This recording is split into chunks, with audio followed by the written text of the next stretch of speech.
Kopardi update. सर्वात मोठी बातमी. कोपर्डी प्रकरणातील मुख्य आरोपीची येरवडा कारागृहात आत्महत्या. प्रकरणाला वेगळे वळण. कोपर्डी अपडेट. संपूर्ण राज्याला हादरून टाकणाऱ्या अहमदनगर जिल्ह्यातील कोपर्डी तालुका कर्जत हत्याकांड प्रकरणातील मुख्य आरोपी म्हणजे पप्पू शिंदे याने येरवडा कारागृहात आपले जीवन संपवले आहे. आज पहाटे 10 सप्टेंबर गळफास घेऊन त्याने आपल्या आयुष्याला एकदाचा पूर्णविराम दिला. सुमारे मागील 5 वर्षापासून तो येरवडा तुरुंगामध्ये आपली शिक्षा भोगत होता. कोपर्डीमधील शाळकरी मुलीवर बलात्कार करून तिची हत्या केल्याप्रकरणी त्याच्यासह आणखी 3 आरोपींना नगर जिल्हा व सत्र न्यायाधीश सुवर्ण केवले यांनी 2017 मध्ये दोषी ठरवले होते.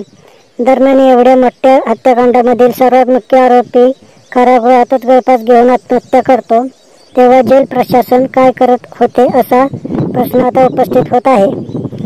आरोपी जितेंद्र उर्फ पप्पू शिंदे याने आज पहाटेच्या सुमारास तुरुंगात गळफास घेतल्यानंतर काही वेळातच ही बातमी तुरुंग प्रशासनाला कळाली. माहिती समजताच काही वेळातच पोलिसांनी तिथे जाऊन सर्व पाहणी केली. तसेच तुरुंग अधिकारी अमिताभ गुप्ताही थोड्या वेळातच येरवडा कारागृहात पोहोचणार आहेत. दरम्यान आरोपी पप्पू शिंदे याचा मृतदेह शवविच्छेदनासाठी ससून रुग्णालय पुणे येथे नेण्याची माहिती आहे.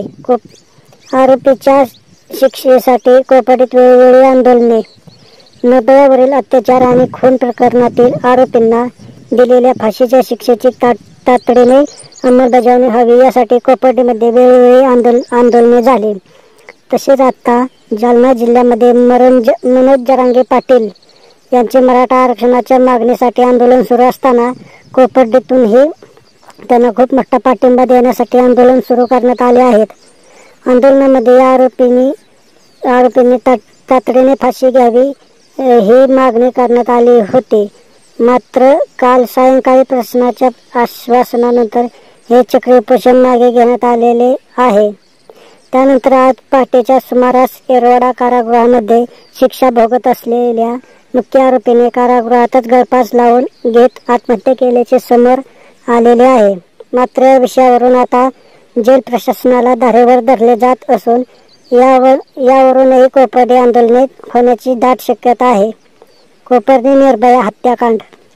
13 जुलै 2016 रोजी कोपर्डीमधील अल्पवयीन मुलीवर बलात्कार करून निर्घृण खून करण्यात आला होता.